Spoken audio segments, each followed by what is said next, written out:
Well, welcome to Tech and Cards, where technology meets sports cards. I'm your host, Brad Bethune, account manager for Integris. Actually, it's account executive, not account manager. Uh, Wanted to bring two parts of my passions of the hobby together: technology and sports cards. A little bit about me. Spent about 15 years in the IT industry, working for companies like NEC, Cisco Whiptail, HP, McAfee, some resellers, some distributors, and now with Integris. About 2019, I got back into sports cards under the alias of Texas Card Dude, and I've become engineer on Hobby Hotline Tuesdays and Saturdays. I kind of wanted to start a show where my passions met and do some teaching and do some learning. And typically, we're going to do 10 minutes on sport cards and 10 minutes on tech and then 10 minutes on, meshing them together and putting them together. However, tonight I have another guest. It is Mr. Jeff Dinsen. How are you, sir? Good, man. How are you doing tonight? I'm doing pretty good. I'm doing pretty good. Getting ready to start the week off. I got a whole bunch of meetings going on, a whole bunch of shaking paws and meeting people and doing some learning. So just gonna have a fantastic week. How about you? I guess I cannot complain. Every week is usually quite a grind for me, but I kind of like to live up to it. I look forward to it, I guess, kind of in the world that I'm in. I know you've done sales most of your life. That's kind of my gig too, where the sky is the limit. I guess I kind of decide on how much pay I'm going to get paid week in and week out. And I kind of like that hustle and I like that push, if you will. So, and I'm happy to be on here tonight, and I'm happy to change up the pace a little bit and do a little twist to the show for once in a great while on your end. But I'm happy to be here. So Yeah, so this is one of my hobby hotline brethren. We just we've got a third person to it, which is Logan Ward, aka Captain Skidmark or hashtag hashtag Skidmark, skid marks. Yep. hashtag Skidmark. Wanted to make sure we did our due diligence on that, and it's usually some pretty good silliness that occurs and some hobby craziness. And speaking of hobby craziness, so Jeff, what do you collect? If you guys only knew, and he'll talk about it a little bit, but yeah, that's kind of an inside thing for us. I mean, it's a real question, but it's kind of an inside thing that we'll let him get into here in a minute after I answer what he asked me. So, Yeah. really, me growing up, being born and raised, and pretty much living in Minnesota my whole life, I'm really true. I guess you could call me a homer, if you will. Really big though into a couple of childhood or players as I was growing up in my younger years. One of the name with the Kirby Puckett and another of Chris Carter. So, a Minnesota Twin, a Minnesota Viking. Puckett, kind of just his whole story. I read his book when I was younger. My mom actually bought me his book. Was really keyed in on that 87 World Series against the Braves and that whole story behind the game 6 and us as the Twins being down and him walking into the locker room and saying, "What's going on, guys? Everybody looks a little down." And kind of the team didn't have the confidence, if you will. And he basically flat out told them, there's a huge story behind this and everybody talks about it. But he told everybody in the locker room, he said, y'all jump on my back tonight. I got you guys. And he ended up hitting that game-winning home run. See you tomorrow night or game 7, and that ended up getting us to win that World Series. So huge Puckett fan. Just his how he grew up. Living in Chicago in the bad parts of Chicago, living 20-25 stories up in an apartment with his mom, and him telling the stories of constantly having to bring all the groceries up. All those flights of stairs with no elevator, just kind of little things. Being the underdogs, if you will, I think is what I referenced before. I'm always a fan of those underdogs. And then Chris Carter being a guy who really has has another amazing story, being kind of taking his life in a wrong turn for a while, and being kind of an alcoholic and getting, addicted to some drugs, and then cleaning his act up, finding God and becoming a Hall of Fame football player. So, those stories there, and those passions, if you will, the underdogs where they are, is really what I connect with. But I also, collect any, Minnesota, any other Twins, Vikes, Justin Jefferson, Dalvin Cooks, if you will, Adam Thielens of the world. I was a big Eddie Rosario fan when he was here in Minnesota, huge Rosario fan. It was sad to see him go. In fact, Mitch Garver was one of my top PC players who now went to Texas. He's actually a Ranger. He's on your Rangers now. Yeah. He's a power bat catcher. Got to get that average up a little bit, but man, he can pop those home runs. He's got a lot of power. And then, Desmond Bain would be a guy outside of the Minnesota skirts. Desmond Bain, of the Memphis Grizzlies. And then Jason Tatum is another guy that I got to throw out there that I've started to collect for a few years now. And the reason why I really started to even PC him or collect him was because that's my son's favorite basketball player anyway. And, I wanted to try to build into someone he liked to queue into my PC so that I have something there for him that has some type of meaning that he'll look back upon. And when he inherits the cards or I give them to him or whatever, and, he can remember, as that being one of his favorite basketball players and actually having a collection handed over to him of his favorite players. So, putting some of those things together and tying them in, that's really the drive. But, I'm also a guy who, again, Minnesota. So Anthony Edwards, I guess you could say, is a little bit higher in price if you're out there looking at singles or values per. Justin Jefferson's getting up there. But even like the Chris Carters, the Kirby Pucketts, I mean, you can get most of the guys I PC are very, very reasonably priced. And it makes it a little more fun because I can get more of that and not have to spend hundreds per card or thousands per card or whatever it might be, chasing some of those bigger players. So. Yeah. Just as long as you don't do the Vikings chant, that's not allowed. We can get the skull going. You can't do it. Hey, by the way, Pat McCaffrey, Adam Thielen was on the McCaffrey show 2 weeks ago, and he actually got Pat McCaffrey to do it. And they also, apparently, he's going to be coming to a game because they got a jersey with his name on it, and they already said that they're going to make him a honorable whatever, and he's going to blow the big horn and start the chant at one of the games. And he said he was down to do it, so I had to throw that in there. No Vikings chant allowed on this show. Respect for Chris Carter, though. I did not know anything about his story whatsoever. It's incredible. Kevin Mitchell as well. That's just two absolutely amazing stories that I can completely understand. Where you would come up and actually start PCing those, specifically those guys being underdogs. Yep. So, we're going to go to a segment that's called, What's Up? So, what's up in the hobby? Is there anything going on? I mean, is there anything exciting going on in the hobby? There's a lot of things going on, and we're not going to bring any names of necessarily who pulled or who did what here because we don't need to give any more credit where credit maybe doesn't need to be due anymore. But the logo man, the triple logo man, the chase for the logo man has been pulled, has been hit. This card is actually with Golden Auctions now.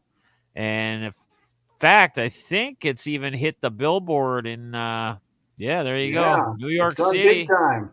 Yeah, big time right there. So that's going to be hitting an auction. I think we found out for sure. I mean, the guys that own the card, there's 3 guys that are owners of it that each have a piece of it for each player, right? One tied to each player. But they met with Ken Golden and they all took a picture with them today, I think, which means it's going to be getting into the auction. So talk to me. What did we get any kind of price or what they think it might sell for? Yeah. This card's expected to hit like an absolute record. You know, they had the T206 that just blew it up. I Right. can't believe this card's expected to go for at least $6.6 million. Wow. And you're talking the bounty on it was 3. Right. So they didn't Double. take the bounty, which was probably, I mean, that's a smart decision on their side. Right. But you and Right. me being sales reps and Right. cash oriented, and I'm like a slot machine sometimes. Show me the money. six Right. point six million. Whew, that's some pretty good life changing money right there. It is. It That's really some pretty is. good life changing money. And then just to know and going through that process, um, I certainly wouldn't want to be the CPA that has to go through that and has to go through Right. the tax loops and all the tax holes and all that's No. involved. But Right. there's no, I mean, but that's life changing money right there. Yeah. That's I mean, hardcore. you'd figure if it really hits like 6.6, I think we were kind of talking about this beforehand. They're probably each walking away around 1.5. I mean, we don't know the Yeah, exact figures, but if if it is 6.6, that's 2.2 each. You figure once you pull the taxes, fees out, probably somewhere around 1.5 each, maybe a little under that, just barely. But man, either way, one anything five, over 1 million is crazy. 1.5 cash, Yes. Yes. cash, Yes. cash.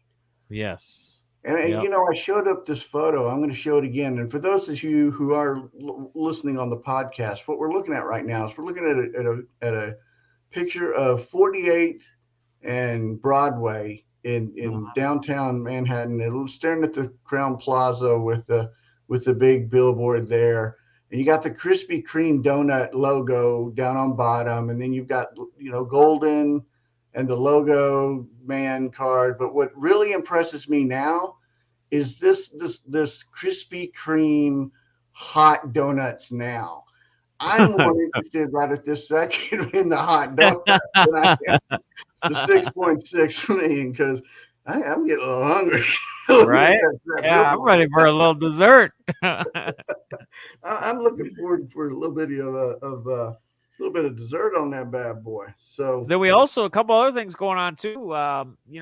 Prism football Prism just released that's this week. 2022 football prism, right? No, no, no, no, no, 2022. no, no, no, no, no, no. 2021. We always get it after the season ends every year. And after the draft 2021. too. Oh my Yes. gosh. Yes. And we're not getting the rookies that were just drafted. We're going back from last year's rookies. Yes. No, yeah, all the fun that entails. Well, at So we least we had the don't have to wait for rookie performances. I right, mean, at least we know who exactly. the good We rookies already are. got that. We already know who we're going after for that year. But yeah, so first off the line from everything I'm seeing and hearing and what I've seen myself personally, ripped, been a part of, absolute disappointment. Seeing a lot of wild card or point redemptions in place of these first off the line auto cards that are supposed to be in place. They're 400 points, 600 points, 800 points. I mean, if you're going to do it and you're going to actually put points in first off the line, we're talking a $2,300 to $2,600 box, first off the line prism box. It's got to be a high point Yeah, thing. It's got to be worth some kind of value here. Come on, Panini. You guys are better than this. Way better than this. exactly. I yeah. Yeah, I I've mean, seen especially after waiting so long for this product, and then I mean, the points do matter if we're going to who's lying from it anyway. But I mean, right. do they matter when it actually? I mean, you expect first off the line to have this. I mean, sorry for interrupting, but I was just like, you've got to be No. kidding me. Yeah. And then 2 days after that or 3 days after that, the regular hobby prism drops. And as far as what I've seen so far, there's been some big bangers coming out of there already that are not first off the line. We had the Mac Jones 101. It wasn't the auto, but it was the 101 Mac Jones rookie card hit by Yeah, a 13-year-old kid that bought a box of Prism Hobby, sold for $100,000. They've already done the transaction. There's been pictures on social media showing the card with the cash stacked right there. probably, I'm assuming, the father or somebody, and then the guy that's buying it, shaking hands, doing the deal. But talk about life changing. I mean, what did you mention about, that College $100,000 for tuition, that man. kid? College tuition right there. At There least, you go. with, I don't know, inflation increasing, but at least Right. half of college tuition paid Right. for right Right. there. Right there. It's crazy. Man. And that's And just I'll tell you what, one card. That's not talking about anything else that was in the box. I mean, come on. another shout out to my buddies at Triple Diamond Sports Breaks, a shop that's in town here. But the other night, I was actually watching their live. I was just hanging out for a little while, and they pulled the Trey Lance gold vinyl auto, and it was 5 of 5 because the gold vinyls are numbered to 5, and it's jersey number to 5, gold vinyl auto rookie. Dang. That could be a potential $100,000 card too, because that one has the ink on it. That's numbered to 5. It's a jersey number. I know we get into all this quirky, weird eBay 101 stuff, but at the end of the day, people do pay more money for that stuff. That thing gets graded, and it looks like it could grade potentially a 10. I mean, we're talking big money here with that autograph on it. So again, I've seen a lot of big stuff coming out of the regular hobby prism, and I just didn't see much out of the first off the lines. Like, just very disappointed in that first off the line side of the things. Well, if you imagine this stuff's coming out of the hobby, what's coming out of the blasters? Right. Dang. Yep. Dang. I mean, parallels galore. Parallels galore. 50. And you want to talk about blasters, Fanatics? That's a good segue to that whole blaster thing. Fanatics just dropped, I think today they dropped the link to do a drop in, or you could buy it. You could get yourself in for up to 12 blasters at $29.99 a pop. Not guaranteed you're getting them. You could do up to 12. You could do 1 to 12, but you get into a pool, and I don't know how they potentially pick it, but they'll let you know if you get in, or if you get the amount, or how many you get, and then they'll charge you. They have your information on file. They'll charge you if you hit the pool. So that actually dropped today. There was people posting stuff about that earlier today. So for the Prism Blasters. So that's right around the corner. That's coming. We were talking earlier. I mean, think about the singles. I mean, people are already going nuts for the singles, and the single prices being just skyrocket high, high. And I'm going, you were saying, why pay the skyrocket high? Just wait a little bit. It's like give it a couple weeks, 2 to 3 weeks, like training camp, 5 months. Yep. 2 to 3 weeks, even, because the hype will die down. The prices will start to drop because more products been open. There's more stuff out there. There's more available, right? Unless we're talking a 101 or something of a certain card. But we're talking just like Kyle Pitts, single standard rookie, just base rookies, whatever. There's going to be a ton of them everywhere. It's going to be flooded in a couple weeks. The prices are going to continue to drop.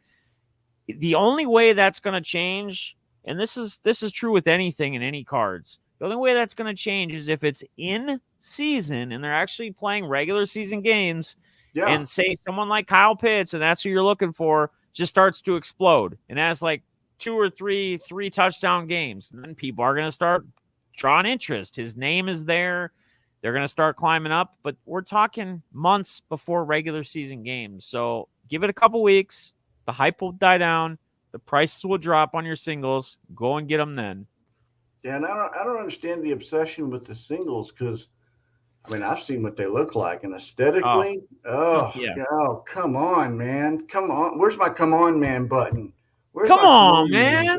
God, Panini, you've done so well, and just seems like the past couple of years, it's kind of been, let's just throw the whole picture from head to toe on there and put them in a pose, and then the rest is borders and colors and whatever. Yeah, let's go back to like 2014 Prism. Yeah. Where it's fuller size, bigger blown up image, not really much border. You can change the different parallels with the color, the background of the behind the players themselves. Do some different designs, whatever you want to do behind it. Not eliminate the borders and just blow up the image of the player. So we're actually getting the player card. We're not getting all this border stuff and just a little bit of the player, full picture of the player, but he's tiny. He's like a mini me on the card, Yeah. right? Yeah. That's not a short joke, is it? That's not a No, short joke. no, Oh, okay. never. Okay. I would never do that. Hashtag skid mark, brother. Hashtag Yeah, skid that's mark. right, buddy. So let's we'll let the cat out. I mean, Jeff and I we do Hobby Hotline together. There's me, there's Logan Ward, and then there's Jeff, and we have gotten to be the comic relief of Hobby Hotline. And For you know, sure. one day we were just being absolutely silly, and you know, we were resetting the show. We were anything and everything. We were turning it off and then turning it back on.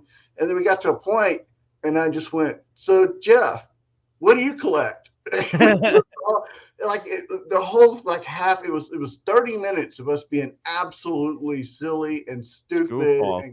Goofball. Did you see actually? Canton Card Collector actually said, "When are you and Jeff and Logan going to be on again?" See? Is my favorite trio. I was Right, just. man. That's It warmed awesome. my heart. It warmed That's awesome. my heart. Love to hear that. That sort of should be. And you know, we should that's how the show should be. Not necessarily it has to have the humor that we bring every time, but just to have the people that want to get those groups and want to see people back on. And when are they going to be back on again? Get them excited, get the people in, get them drawn in. And you know, sometimes people want a good laugh or a good just getaway on a Saturday morning, and that's what we try to Exactly. bring them, I think, you know. So yeah. And speaking of Hobby Hotline, I really want to segue and go deep and wide into this topic, and Yeah.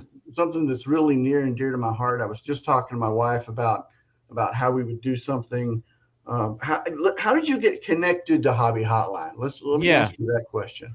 Yep. So Mr. John Newman, shout out Hello, to John. Newman. Shout out to Newman. He stumbled. He had reached out to me, and he reached out to me, and he basically just introduced himself, and I didn't really know much about him. You know, the hobby is so big, right? Mm-hmm. You would say, how could you not know about John Newman? And I've been in the hobby for a long time, been around, but it's just so big. You know, there's so many different communities. There's so many different, you know, barriers. You got all the different social platforms. You got the Facebook platform. You got Twitter. You got Instagram. You got YouTube. You got just all sorts of different things. And then you just got your communities within the cities at the card shows. Sometimes they have trade nights once a month and whatever else it might be. So John had just sent me like a DM, I think through Twitter. I want to say it was through Twitter. And he just introduced himself, and he said that, hey, you know, I would love to interview you or get you on my podcast and interview you sometime. And I said, sure, man, I would love to. You know, you know, he's like, well, it's just I interview, you know, I have some different questions for you as far as, you know, what you do. You know, I've heard some talk about, you know, you do these 24-hour streams. I actually just got off of watching some of clips from some of this last 24-hour stream you just did. And this was actually right after I just finished a 24-hour stream, like a day or two after that or something. And then we did the interview literally like a couple days after that. But basically met through there, did the interview with him, and then I ended up flipping it and interviewing him on my In Depth with Deafness show. And then he basically, like a couple weeks later or a month later, you know, said that, hey, they were trying to get more people into the Hobby Hotline, trying to build it a little bit more, have more influencers, hobbyists, what have you, you know, kind of mix it up a little bit, get some different voices within the Hobby Hotline. And I told him, yeah, I'd be down. I'd love to be a part of the show.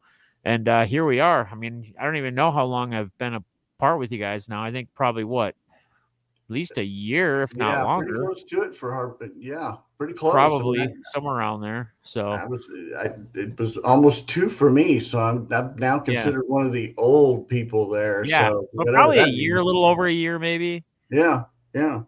So what really wanted to drill down, because I'm a huge charity guy. We were just talking about possibly putting on a golf tournament for a charity that Integris is huge on nonprofits and giving back to the community. So I really wanted to hear. mean, and even going back to the content creators dinner with Dr. Beckett, that was something that I asked about, and it hasn't been released yet. Hopefully, he'll release it in the next day or so. You'll be able to hear the conversation. But charity work is so near and dear to my heart. I really want to, you mentioned earlier, members in need and Toys for Tots and Mended Hearts. Talk to us a little bit about, I mean, does that go back to the underdog story that you were talking about earlier? And just to talk a little bit about that, because I think a lot of people, especially in business and in the hobby and in just in life in general, we really need to start focusing on giving back. Yeah, Brad, I think, there's a couple different pieces there that kind of have always pushed me or brought me into being a giver, a helper, if you will. I've told my story many times on my channel within my community and a lot of people that know me, and we don't have the time for me to tell that whole story here right now. But basically, to put everything in a nutshell, I've literally pretty much started with almost absolutely nothing in my life. Not once, not twice, but 3 times. Mm-hmm. And I've always gotten myself to a point where I'm comfortable, right? And now I'm at a point where there's no going back. Like I would hope I would never be in a position like that again that I put myself in. And I would tell you that in these cases of when these times have happened, it was kind of a my choice thing. It was me to get out of a certain situation, if you will, and I pretty much just left it as it was. Whether it was, my marriage that took a turn because, well, we don't have to get into it, but it wasn't really anything I did personally. But I decided that I was going to leave with pretty much nothing. My kids, I have my kids, take care of them. But I was going to take the beat up old van. We had a brand new car too. She could have the car. I was going to basically pack a bag of whatever I had and start over. And I did that. And then I was in another place where same thing. And I basically took a bag of clothes and left everything else, the house and everything where I was at, and just started over. And here I am. So it's always drawn me to, I hate seeing people struggle. Like a hard thing for me is seeing people struggle, whether it's financially, mentally with like depression or whatever it might be. So I've always had this thing in me. Like I've never really cared about anybody giving me anything. Like I've never really, as much as I appreciate it and, it's great, I've always had so much more. I get a natural high and a natural feeling from helping others out, and getting people in a better place. Right. Yeah. And the first time that I'd really done this, as I started my YouTube channel, because I had done some card breaks years ago on my own channel and got out of it because I couldn't do it because I work in my regular job and trying to do that and not having anybody to help sort and package and ship. And that's what takes all the time. It just became too much. It wasn't fun for me. It was more of a task than anything else. So I stepped away from that. But I wanted to continue to utilize my YouTube channel. So I started doing like the auctions, like card auctions, quarter auctions, dollar auctions, whatever you might, on Tuesday nights typically. But then I started coming with this idea. I was like, you know what? Like I'd have people reaching out to me and like telling me their stories and sending me emails. Cause I was very open on my channel. Like when I did my auctions, it wasn't just me sitting there putting cards up and trying to sell a card. It was me communicating, connecting with the people in my community. So I literally would sit there and I would tell them, I would open up. I'd tell them anything and everything. They asked me something, I would tell them about my life. So people started to basically connect with me and start emailing me and telling me about, situations they're in or things or that. And I would try to get to know them a little more and talk to them and deal with them and whatever. And it got to a point where there would be times where I'd be like, I can't sit here anymore and I can't watch or hear about this person's struggle. So then I decided, you know what? Why don't I do a 24-hour stream? Why don't I do a couple of these throughout as time goes, but we'll start with one because I know I can do this. I know I can go 24 hours live streaming. We'll do card sales, boxes of product that I'll buy. I'll have tons of auctions, and we'll not only do one auction throughout this 24-hour stream, but we'll probably do 2, 3, 4. We'll split it up. We'll break it up throughout the night. So I would stretch all this out and do all this, and I would do packs, and I would bring people on and interview them for like a half an hour throughout the segments, but I'd go for 24 hours. And whatever money, and everybody knew we were raising money for a person in need or somebody in need, like these first couple ones I was doing. And I mean, we would raise just a boat ton of money, and there would be people, and they would all get their credit as well, that would reach out, that would maybe say when we were planning this, because we'd plan this out ahead of time. It wasn't just like one day I was like, all right, today I'm going live for 24 hours and we're doing this and raising money. Like, this was planned out. So there would be some people that might send cards to me as well to help out, say, hey, I want to get involved. I want to be a part of this. I want to help. I want to contribute. So they would send cards, and we would make sure everybody's names that did that were all mentioned numerous times throughout these streams, etc. We'd raise this money and, you know, ultimately end up donating it all to these members or these people in need, and that's awesome. Changing their lives in one way or another. And then it kind of went from members in need to, I have a really close friend that I've connected to within the hobby, and he's a really close friend. In fact, I mean, he's actually even said to me, and I've met him, and we've actually been together and hung out. We met up at the National in Chicago 4 years ago now, I think it was. Yeah. That was the first time we actually met. But we had talked for like 2 to 3 years before this all the time on social medias, in streams, you know, texting, calling, whatever. We finally got to meet at the National in Chicago, I think, 4 years ago. Yeah. And I got to know him a lot more. And his son Maddox was born with a heart condition. Do you remember what the heart condition was? If you don't, that's okay. It's a crazy name, and I can never pronounce it or say it right. And I think I struggle every time whenever it's brought up. Like, so I'm not even going to attempt to say it or bring it, but I'm sure that if he watches this, and I'll have him watch it, he can maybe comment on the video or something. He can comment exactly what it is. Yeah. But he had told me about, and he didn't ask me to do anything for this for mended. It's actually mended hearts, but we did it for mended little hearts. And the reason why is because it was for the younger, the children that are born with these conditions that have to go through this at a very young age. And that's what Maddox had to do.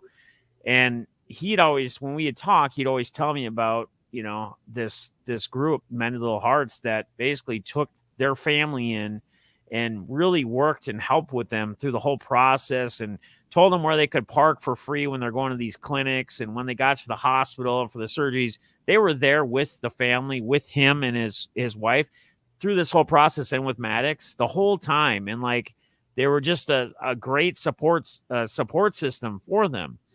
So I had brought it up because Maddox's birthday was coming up. This was, I think, almost 3 years ago now. His birthday was coming up, and it was the anniversary of when he had his surgery. So I told my buddy Matt Balls, love you, buddy, that I wanted to do a fundraiser and donate money to Mended Little Hearts. Like, I wanted to do something for them. And man, I mean, he was like so ecstatic, and dude, you don't have to do this. This is crazy. Like, this is awesome. Like, this is huge. And so he was a huge part too. Like, when he found out about this, like, there were so many cool things that he had like in his collection that he literally is like, dude, I'm shipping these to you. You're going to sell these in this auction as well. Like, he contributed it. Awesome. I didn't ask him to send anything or contribute anything. He contributed a bunch of stuff, like sent a bunch of his cards. He had a Gronk autoed football that he had sent, like, that he's like, dude, sell it, man. This means so much more to me than any of this stuff, which I agree. Like, cards and all that are just whatever. They're a side piece. And there was so many other people that contributed and helped out and sent cards. and we ended up raising, I want to say it was 23 or $2,600. That's awesome. And that was all donated to Mended Little Hearts. And we donated it to the specific Mended Little Hearts that was affiliated with where Maddox had gone through or went. Yeah. And we actually even put in there, like, on the donation notes, like we put, like, team, like hashtag Team Maddox or whatever, like in honor or for Maddox, which is super awesome, super cool. So that right there, and just like the feeling you get, it's unexplainable. Like when you accomplish, and when a community accomplishes something like that and comes together and does such a cool thing like that and makes such a cool donation. I mean, I'm not any big, huge influencer. I don't have 1 million subscribers. Yep. I don't have, I can't raise $50,000 or $100,000. But man, a small community like us raising $2,600, that's like huge. That's it's awesome. mind blowing, and it's amazing what this community can come through and do. And it goes back to Newman asking me one time. He said, I remember in the interview that he interviewed me, and he said, Jeff, I don't know how you do it. How do you get the energy, or how do you do it to go 24 hours and stream for 24 hours? And my answer was, and it's kind of like his same answer that he kind of goes by with the hobby. It's the people, man. The people are what keep me going. The people are what move me. I always have people in the stream. I always have people interacting, talking to me, saying something. And it's them. That's what drives me. That's what moves me. And then the Toys for Tots thing, this was kind of a last second deal. This was this last Christmas. And I was like, I really want to do something. And here's what I really wanted to do. My initial plan was, and I'm going to probably hope to do that this year. But my initial plan was, and it was just too late when I decided what I wanted to do. My initial plan was to basically do a bunch of auction sales, like my Tuesday night auctions that I used to do, and I'm going to probably start doing again here, but doing my Tuesday night auctions, raising and putting that money aside, raising a bunch of money, or taking a half or a percentage or whatever it might be, depending on how many auctions we do, getting a lump sum of money together, and then going and actually doing the shopping. And then donating all the toys to like a trailer or a stop, or even finding people, and maybe even throw the whole thing, if depending on how much money we can raise, maybe even like finding some kids or maybe some less fortunate people and buying them a couple cool things for Christmas, whatever, as well. That was my initial plan. Unfortunately, it was too late. So then I was like, all right, I want to do the Toys for Tots thing. Well, I actually called like the Walmarts and Targets around. This was like a month or so before we were doing it. I'm like, talking to the managers. I'm like, hey, would you guys allow me to film in there? Like if we kind of filmed this and like did some clips and we're raising money. And they were like, unfortunately, you'd have to get it okayed through our PR, through home office. And I can tell you, when you wanting to do it by this date to be in way before Christmas, I can tell you there's no way you're going to get approved. Like both Walmart and Target were telling me this at the time I was calling them. So I have to do it much earlier, like if it's something we do this year. But they're like, you can't do it. So what we ended up doing is just taking that money. And I want to say it wasn't quite as much as Mended Little Hearts when we did this one, because it was a shorter term thing and there wasn't as much planning. There wasn't as many people to get involved. It was kind of a one night deal. But I want to say it was like 14 or 1,500 or something is what we just direct donated to Toys for Tots. And, I got a letter from them, and, I show everybody the proof, like on the streams, like I show them the donation amount, the certification that we donated this money. This is what we raised, so I'm never doing any of it for me to profit anything. That's not what any of it's about. Like I show everything. I show all the proof on the streams. Like I show when we get the stuff in the mail, like showing, hey, this dollar amount was donated on this date for this. Yeah, exactly. And that's really what it's about, man. Like and again, I can't express the type of feeling you get when you do things like that and when you help other people, because again, like I've always said, I hate absolutely, and I don't like the word hate, but I just have to use it when I talk about seeing people struggle, because Yeah. that's exactly it. I hate to see people struggle. Period. Yeah. In a I country wish that, nobody had to struggle, like financially. I wish we could all live comfortably, or we could all, you know, be okay and not have to worry about what tomorrow brings, or if I'm going to be able to eat or feed my kids, or if I can give my kids a Christmas. And the Christmas before that, I did it was kind of like a member in need, but I had hmm asked online on like Twitter and stuff, because I have a decent following. I had said I wanted to do something special and like donate or help a couple families out for Christmas that can't afford it, that have kids or whatever, so that they have a hot meal and they can get their kids some decent gifts and whatever. So I ended up doing that 2 Christmases ago, and then this last Christmas was Toys for Tots. So, but yeah. yeah, yeah, just an awesome. It's just an awesome feeling, man. It's it's not about recognition from anyone. It's not about any of that. It's about what you get out of it, the personal experiences you get, and the feelings you get from doing it. From being that giver. Because again, like I said earlier, it's great if somebody gives me something, and I appreciate that. But at the end of the day, I get so much more out of helping someone else or giving to somebody else, and what that brings to them. The smile on their face, seeing them happy, seeing them maybe have less struggle for a day, a week, whatever it might be. That's more important to me than anything.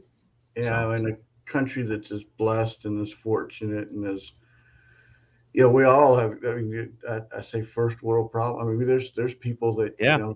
there's people that have, less than, and there's just, my heart goes out, and I just myself, I know that there's more that I can do. There's more that I want to do. You've definitely stirred some thought in me. Uh, I don't know what that's going to look like. I don't know what that's going to Right. champion. I know, I don't know about you, but I'm a friend of Christ.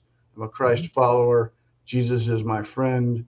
I bend the knee every morning. I open my Bible. I pray every single morning. So for me to hear that, to hear you do what you do. You do you, boo. You Mhm. do you, boo. And Yep.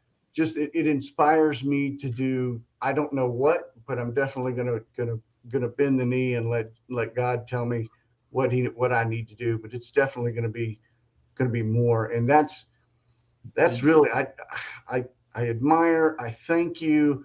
I'm sure there's everyone that is listening is thanking you, and really I want to give you an opportunity to anyone that's listening or anyone that is watching. Just how do they get to know you more, and how do they get to learn more about what you do, and how can they help? How can they help you? Yeah, absolutely. So, I mean, on my YouTube, if you ever want to check out any of my streams or check me if I'm live, if you put the bell on whatever, it's just Deafness 45. So it's the same way you see on my screen on the screen here below. DEFNESS 45. If you want to keep up with me on the social media platforms, on Twitter, it's just at I am Deafness 45, and it's also the same on Instagram. So those are really the places you can find me or connect with me. You can also email me. It's just my screen name, deafness45 at gmail.com. So it's very simple. But yeah, I mean, connect, check it out. I mean, I have been very light on my YouTube side of things for a while now, just because everything has been so hectic and crazy, but it's going to start to ramp back up here again. I will tell you, I'm actually trying to work on something, and I'm hoping that maybe even, well, we're doing this on a Monday night. On Tuesday night, if I'm not able to do an auction this week or maybe next week, I'm planning on starting something where it's kind of more or less like a community hangout, whatever you want to call it, where it's basically people can come on kind of like we are on a panel right now, but we're live, and you can either be in a panel or you can be in a chat room. But it's for people that just need a place to hang out, just need a Yeah. place to feel accepted, just a place where they can chat. They don't have to worry about anybody judging them or stating who they are, because if any trolls or any weirdos come in, they get banned, they get pushed out right away. And this is a place where you'll feel welcome. The community will bring you in, and again, you don't even have to put your camera on or anything or come on panel. You can simply be in chat and interact. But I've always been a firm believer within my community, what I've built on my YouTube and everything else, the way we've raised this money with the community and everyone else, is the more you interact, and that's for anywhere you go and hang out in any streams or any places or communities or chat rooms, whatever. The more you interact, the more you're actually going to really gain out of it. And don't be afraid to say hi. Don't be afraid to say a few things in a chat room. Don't worry. I know it's going to seem weird at first if you haven't done it, or you're in a room or a community where it's new names, new faces. But I can tell you that if it's any way like our community is, or like my community that I know of is, they're going to welcome you with open arms. And you may be somebody out there right now that feels like you have nobody, feels like maybe a lot of your friends you distance yourself from for certain reasons. And I've had to do that in my life. Maybe there's a lot of different reasons why you did or you didn't. This is a place, this is somewhere where you can truly come and you can feel welcomed, and hopefully you can build some relationships, because at the end of the day, that's ultimately what it's about.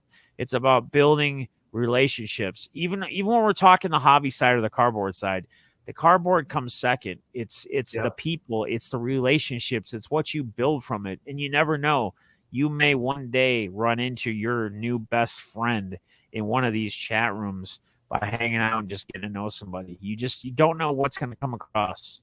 And if there's one more thing I can say as I'm leaning in with all this, there's a gentleman, an entrepreneur that I once looked up to that passed away a few years ago, but he had mentioned to another person, and he had said this live in a video, and it was documented, but he said, you may not touch 1 million people, but you may touch that one that will touch 1 million. That's powerful. Mm-hmm. Remember that. Yeah, I'll go back to, and the hobby is the people. The hobby is the people. Hello, Newman. I'm a huge, DC nerd in the last, Justice League, Ezra Miller and Flash and Batman are sitting there, and he's going, I've never saved anybody. I've never been in a battle. I don't know what to do. And Matt Damon looks at him and he goes, just save one. Yep. Just save one. And you'll know from there. And he saves one guy. And he's like, oh. And then he just goes. So just save one. So I'll get out mine. I'm sorry. Go ahead. Finish up. No, I was just going to say one more thing, because as we're kind of, this side note of the charity works and all that, I got to tell you, and I just got to give a shout out to another person out there that I know pretty well in the hobby that does a ton of charity work, and it's Jimmy Guns. And it's a guy that I mentioned to you earlier about possibly even bringing on some time at some point to interview as well. I know you don't personally know him, but he'd have some great charity stories for you as well. He's probably honestly done more charity work overall in the hobby, on the hobby side, that I'm aware of than even I have. So I just, I got to throw that out there. Huge shout out to him, because he's doing a ton for a lot of people. We'll have to have him on, because this is a topic that's near and dear to my heart, and I'm going to try to it's tech in cards, but without people, you don't have technology, and without people, you don't have cards. So the humanistic stories, they all need to be brought to light. So thank you, sir. Thank you. Yes, sir. Thank you for joining. I know we went way long, but you know what? I just let it go because it's such an important topic and such a need. I'm going to wrap up by saying, if you need any help, reach out to Jeff, reach out to me. I bend the knee. If you need a prayer request, I do it all the time. People ask me all the time for prayer requests, and I I do right then and there, every single morning. No problem. I got a list sitting right here on my computer, so that when I'm ready to pray, do not and don't even think anything about it. Just reach out to me on Twitter. On Twitter, it's at TX Card Dude. Again, no judge. I'll just put you on the list and keep going. If you want to reach out to me personally, it's Brad.Bethune at Integris, INTEGRISIT.com. That's my work. I have my phone 90%. It's on the floor now because I didn't want people to interrupt while we were. But my phone is attached to the hip. My wife hates it, but it's attached to the hip just because I feel that if someone's in need, and they no problem whatsoever. So that's what we got. I really hope and appreciate that you enjoyed the stories and enjoyed, I enjoyed having you on, Jeff. I really did. Thank you very much for your time. I appreciate you having me, man. And, thank you. Like and subscribe if you like it. If you're on Spotify, Apple, whatever, if you like it, reach out to us. Let us know. We're here for y'all. And have a fantastic, fantastic day or night, however you're watching. So take care. Take care, guys.